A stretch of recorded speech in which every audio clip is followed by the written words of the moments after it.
Assalamualaikum warahmatullahi wabarakatuh. Waalaikumsalam warahmatullahi wabarakatuh. Selamat siang anak-anak. Selamat berjumpa kembali di pembelajaran OTK Keuangan. Siang hari ini saya akan menyampaikan materi tentang bentuk-bentuk buku besar yang secara umum ada 4 bentuk. 1 bentuk T, 2 bentuk skontro, 3 bentuk saldo tunggal, 4 bentuk saldo rangkap. Dari keempat bentuk tersebut, ternyata di lapangan bentuk yang pertama dan yang kedua, yaitu bentuk T dan skontro, nampaknya sudah tidak dipakai lagi oleh banyak perusahaan.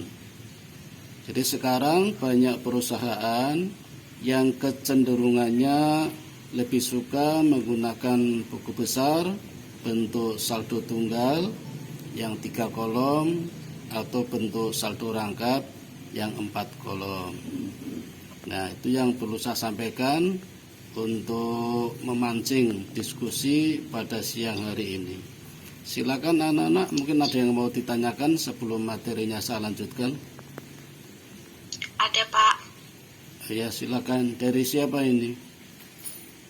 Ya baik, sebelumnya terima kasih atas waktu yang telah diberikan kepada saya.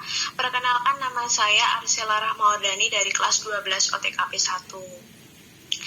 Jadi di sini saya ingin bertanya Pak, tadi Bapak sudah menjelaskan mengenai bentuk-bentuk buku besar ada 4, yaitu yang pertama bentuk T, skontro, bentuk saldo tunggal, dan bentuk saldo rangkap. Pak Aziz juga menjelaskan mengenai perusahaan yang ada di zaman sekarang itu menggunakannya bentuk saldo rangkap dan saldo tunggal. Nah, pertanyaan saya nih Pak, kira-kira apa sih Pak kekurangan dari bentuk T dan bentuk skontro sehingga tidak digunakan oleh perusahaan? Dan juga saya ingin tahu tujuan perusahaan mencatatkan transaksi tersebut itu tujuannya untuk apa? Sekian, mohon penjelasannya Pak. Terima kasih. Oh iya, terima kasih. Arsela ya namanya ya. Arsela. Iya, Arsela Rahmawati apa Rahmadani ini? Rahmawardani Pak. Oh ya, dari kelas 12 OTKP 1 ya. Ya. Baik, terima kasih atas pertanyaannya. Kalau tidak salah, pertama menanyakan mengapa banyak perusahaan yang memilih menggunakan buku besar bentuk saldo tunggal atau saldo rangkap daripada bentuk T dan skontro ya. Sebenarnya memilih bentuk buku besar yang seperti apa itu selera dari masing-masing perusahaan. Selera ya. Selera itu berarti kan bebas memilih. Cuma harus menggunakan prinsip konsistensi. Artinya sekali memilih salah satu bentuk, maka seterusnya atau selamanya sebaiknya tetap menggunakan bentuk buku besar yang dipilih. Itu namanya prinsip konsistensi. Kecuali dalam perkembangannya mengalami kekurangan atau kerepotan di dalam mengelola buku besar, boleh mengganti dengan bentuk buku besar yang lain. Dan ini yang terjadi di lapangan. Ternyata bentuk T dan bentuk skontro sudah banyak ditinggalkan. Karena dirasa menurut banyak perusahaan ada kelemahan-kelemahannya. Misalnya yang bentuk T itu kelemahannya informasi yang disajikan kurang lengkap. Di antaranya tidak ada kolom ref atau kolom referensi, sehingga sangat sulit kalau perusahaan akan mengadakan cross check ya, mengecek kembali sumber-sumber informasi diperoleh dari mana. Yang kedua, mungkin tidak disediakan kolom keterangan, sehingga untuk mendeteksi atau mengidentifikasi ini jenis transaksi apa juga akan mengalami kesulitan. Jadi cara mengatasinya untuk mendapatkan informasi, kembali melihat bukti transaksinya, transaksi tentang apa, itu kerepotannya di situ. Nah, sebenarnya bentuk yang kedua, hadirnya bentuk skontro itu mengatasi kelemahan dari bentuk T. Karena di dalam bentuk skontro ada kolom ref, ada kolom referensi yang bisa memberikan informasi lebih lengkap daripada bentuk T. Tetapi bentuk skontro juga sangat merepotkan, ya. Membuat kolom-kolomnya itu kalau dihitung lebih banyak yang dibutuhkan daripada bentuk T yang sangat sederhana. Bahkan kalau dibandingkan dengan bentuk saldo tunggal, dengan bentuk saldo rangkap, itu lebih mudah membuat kolom-kolomnya yang bentuk saldo tunggal atau saldo rangkap. Jadi bentuk skontro sangat sulit, sangat merepotkan, banyak membuang waktu kalau harus membuat dalam bentuk tabel-tabel.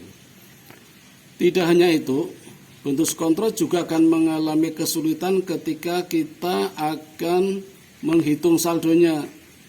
Karena harus menyelesaikan dulu pembukuan setiap transaksi.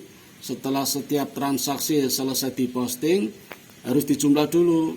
Jumlah debit berapa, jumlah kredit berapa, nanti baru dicari selisihnya. Nah, selisihnya itu ditempatkan pada salah satu sisi yang jumlahnya lebih sedikit. Tujuannya agar jumlah debit dan kredit seimbang.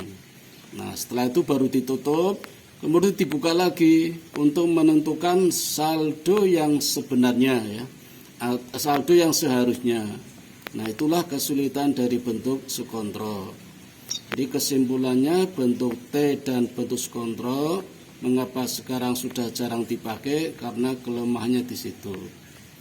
Dan perusahaan sekarang banyak memilih bentuk saldo tunggal dan saldo rangkap karena memiliki kelebihan daripada kedua bentuk tadi. Di antaranya ketika menghitung saldo itu dapat dilakukan secara langsung pada saat memposting tiap transaksi, tiap tanggal. Jadi bisa langsung diketahui saldonya berapa. Begitu ya jawaban dari pertanyaan yang pertama. Terus yang kedua tadi kalau tidak salah pertanyaannya tentang tujuan, ya.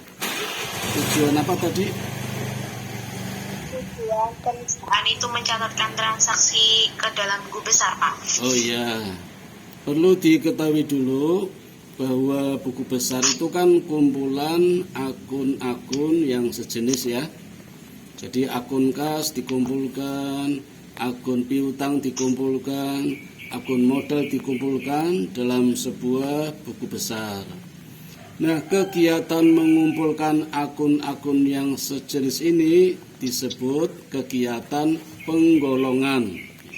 Penggolongan. Jadi kalau kalian ingat pengertian akuntansi, kalau masih ingat ya, akuntansi adalah ilmu dan seni pencatatan, penggolongan, peringkasan, dan selanjutnya. Nah, maka tujuan dari pembuatan buku besar adalah menggolongkan transaksi-transaksi sesuai dengan jenisnya. Nah, kalau kalian buka kembali nama-nama akun kan banyak sekali, ya. Jumlahnya puluhan, bahkan mungkin sampai ratusan. Nah, kan jenisnya banyak. Harta lancar ada berapa, harta investasi berapa, harta tetap berwujud berapa, harta tetap tidak berwujud berapa, dan lain-lain sampai beban, ya. Ada beban usaha, beban di luar usaha, itu jenisnya banyak. Nah, itu perlu penggolongan, perlu melakukan penggolongan sesuai dengan jenisnya. Nah, jadi penggolongan itu atau identifikasi, ya, tujuan dari membuat buku besar itu sendiri yang menggolongkan transaksi sesuai dengan jenisnya. Sehingga nanti pada tahap berikutnya yaitu membuat neraca saldo akan lebih mudah. Nah, inilah tujuan yang kedua. Tujuan yang kedua memudahkan perusahaan di dalam menyusun neraca saldo.